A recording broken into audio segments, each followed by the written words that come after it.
Shalom. Kita bersyukur kalau pada hari ini Tuhan masih mempertemukan kita walaupun tidak bertatap muka langsung. Itu suatu kasih karunia Tuhan yang luar biasa dalam kehidupan kita. Dan saat ini kembalilah kita akan merenungkan kebenaran firman Tuhan. Mari saudara-saudari yang diberkati oleh Tuhan, kita berdoa di hadapan Tuhan. Tuhan Yesus yang baik, terima kasih kalau pada hari ini kami bersyukur oleh karena Tuhan masih begitu baik kepada kami ya Tuhan. Kebenaran firman Tuhan yang suci dan kudus ya Tuhan. Maka layakkanlah kami untuk menerima firman-Mu sehingga firman-Mu tidak berlalu begitu saja, tetapi kami boleh mengambil setiap makna yang akan Tuhan sampaikan di dalam kebenaran firman Tuhan pada malam hari ini. Terima kasih ya Tuhan, kami yang akan mendengarkan, Tuhan memberkati. Terpuji nama-Mu yang hidup, dalam nama Tuhan Yesus, haleluya, amin.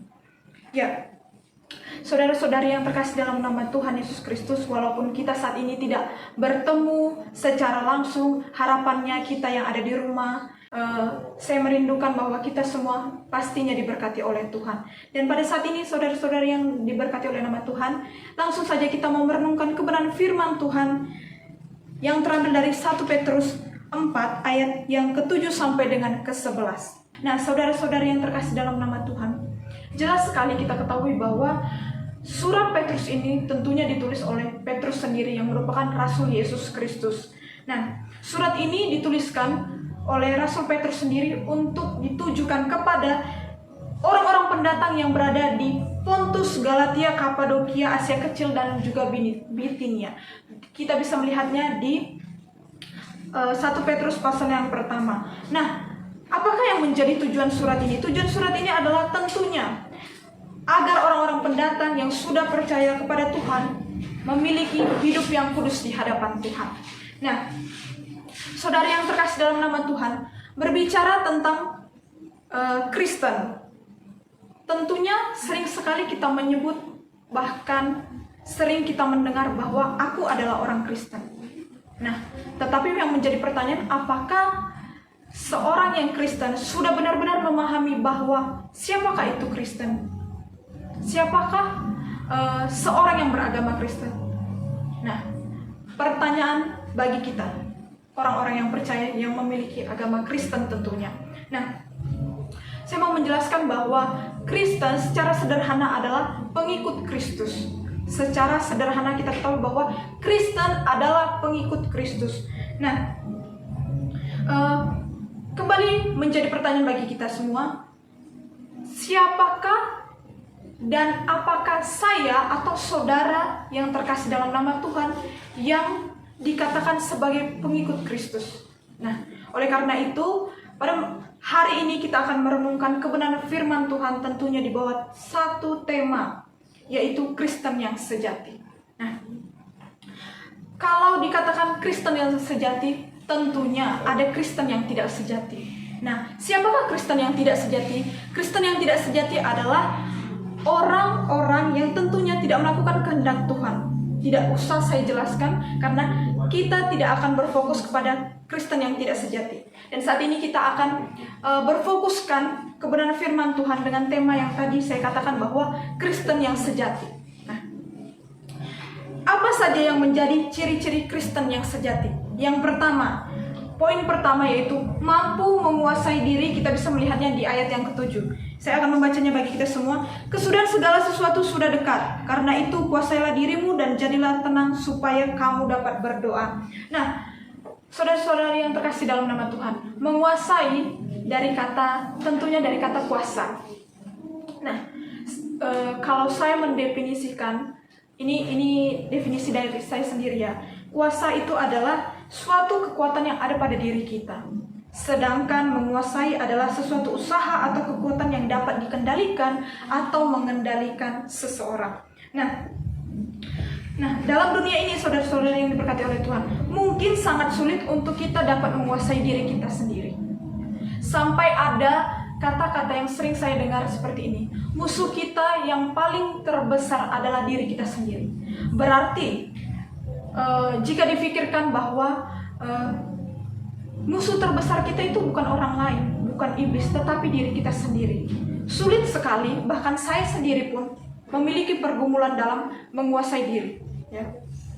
Tetapi pada malam hari ini firman jelas sekali mengatakan bahwa kuasailah dirimu. Mengapa Rasul Petrus mengatakan bahwa kuasailah dirimu? Nah, oleh karena Petrus pada saat itu mengingatkan secara keras dan tegas untuk orang-orang pendatang pada waktu itu, untuk mereka boleh menguasai diri karena mereka pun harus tetap berjaga-jaga.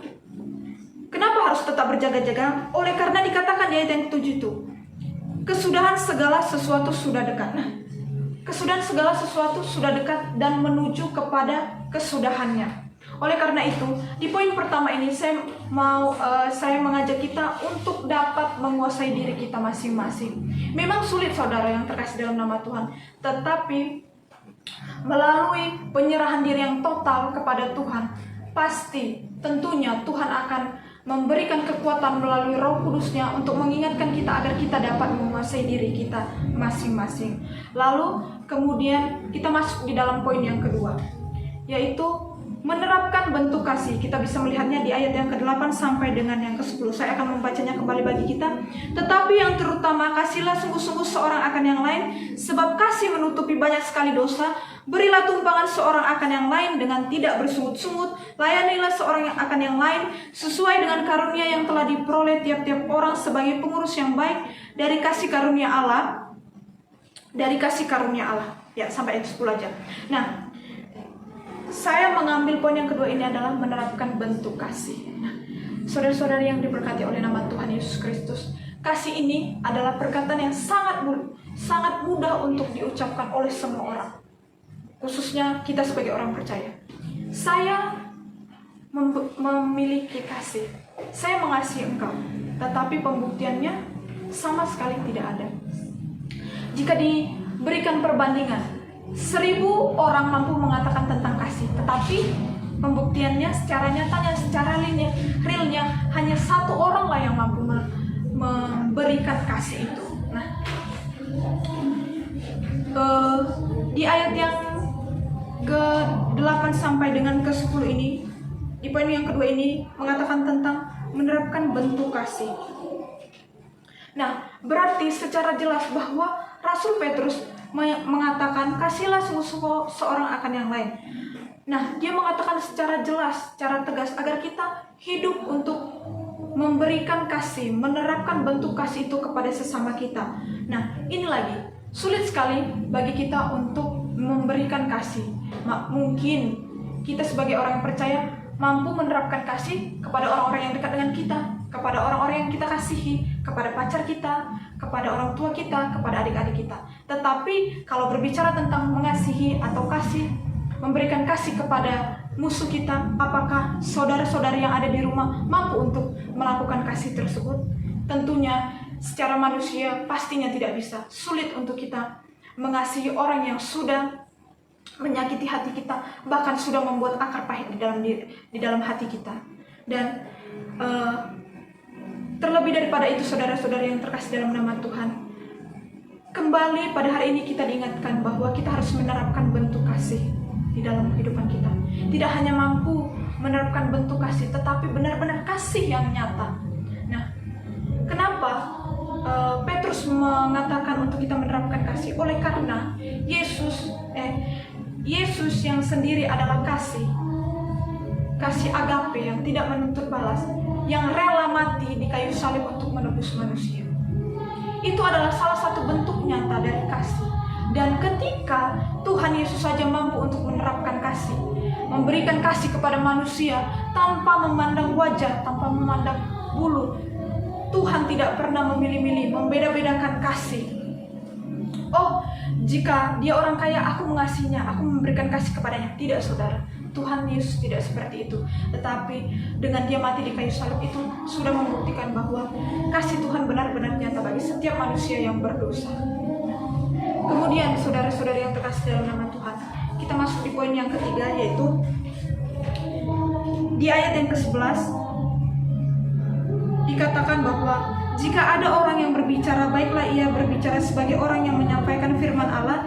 Jika ada orang yang melayani, baiklah ia melakukannya dengan kekuatan yang dianugerahkan Allah, supaya supaya Allah dimuliakan dalam segala sesuatu karena Yesus Kristus ialah yang mempunyai kemuliaan dan kuasa sampai selama-lamanya. Amin. Nah, di poin yang ketiga ini saya memberikan poinnya adalah melakukan tindakan yang memuliakan Allah. Nah, di poin yang terakhir ini berkata tentang melakukan tindakan yang memuliakan Allah.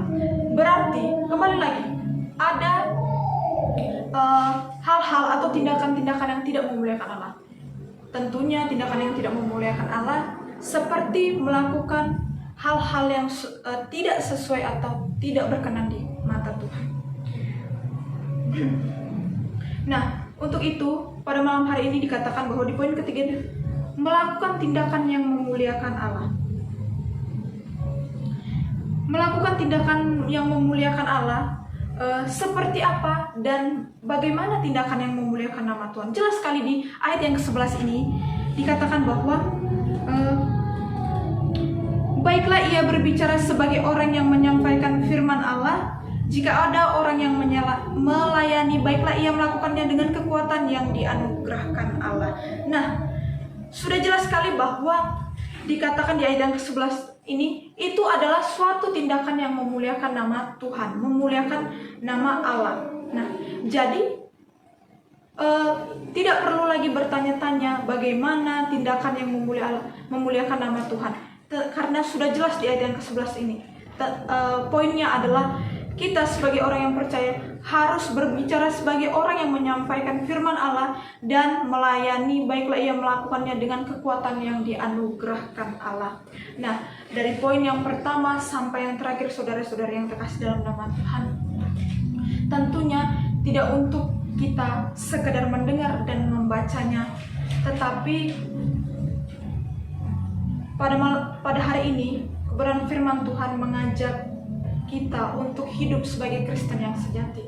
Dikatakan bahwa tadi di poin yang pertama yaitu mampu menguasai diri, yang kedua mampu menerapkan bentuk kasih, dan yang ketiga mampu melakukan tindakan yang memuliakan. Dan pastinya ketika ketiga poin ini sudah saudara-saudari hidupi di dalam kehidupan saudara-saudari yang terkasih dalam nama Tuhan, pastinya engkau akan berdiri sebagai Kristen yang sejati di hadapan Tuhan. Demikian perenungan firman Tuhan pada hari ini, kiranya itu boleh memberkati kita semua, dan kita akan menutupnya di dalam doa. Mari kita bersatu dalam doa. Tuhan Yesus yang baik, terima kasih kalau pada malam hari ini pada hari ini ya Tuhan, kami boleh merenungkan kebenaran firman Tuhan yang terambil dari 1 Petrus 4 ayat yang ke-7 sampai dengan ke-11 ya Tuhan, yang bertemakan tentang Kristen yang sejati ya Tuhan. Kami tahu bahwa kami sekarang dan kami hidup sebagai orang Kristen, tetapi mungkin selama ini ada dari antara saudara-saudari yang terkasih dalam nama Tuhan tidak memahami arti dari Kristen yang sesungguhnya ya Tuhan. Saat hari ini kami sudah terberkati dan kami memahami arti dari Kristen yang sejati di hadapan Tuhan. Terima kasih ya Tuhan, biarlah kami boleh menerapkan ketiga poin ini dalam kehidupan kami, baik itu menguasai diri kami masing-masing, menerapkan bentuk kasih, bahkan memuliakan nama Tuhan. Biarlah ya Tuhan, kami boleh mengaplikasikannya di dalam kehidupan kami sehari-hari, dan waktu ke depan kami mau serahkan ke dalam tangan Tuhan, karena kami tahu ya Tuhan, Engkau adalah Allah yang berdaulat atas hidup kami. Terima kasih, terpuji nama Tuhan yang hidup dalam nama Yesus. Haleluya, amin.